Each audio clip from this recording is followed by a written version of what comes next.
Unless you've been living under a makeup rock, you'd know that Morphe has completely rebranded with new packaging and new formulations, touting Discover Morphe eyeshadows, elevated with Chroma Plus 6-pan eyeshadow palettes, powered by a cutting-edge Chroma Plus blend. These all-new shadow formulas deliver pigment-packed single-swipe performance. That is complete and utter bull.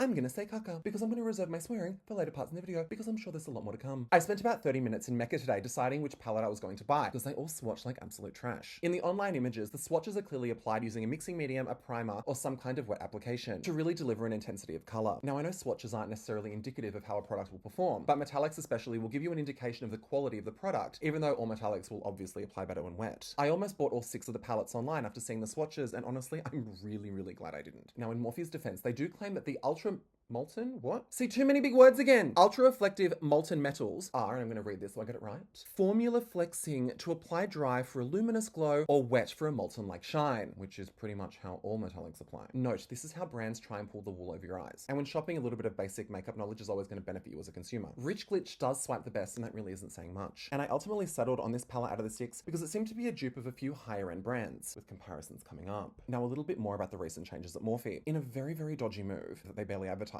I mean, I learned about it from another commenter on an Instagram post about the launch of these, that they have become exclusively stocked at Mecca, which means you can say goodbye to sales because Mecca does not do sales. You may get the odd discount on discontinued products, but gone are the days of saving the date for the big Morphe sale so you can stock up on your kit. What's also annoying is Morphe, as an accessible brand, has ridiculous tiered drops, meaning Australia is always the last to receive products. Now back to the palette. Any artist worth their weight can turn a brick of shit into a less brickier shit. Challenge accepted. I will say that the mirror in this is actually very good.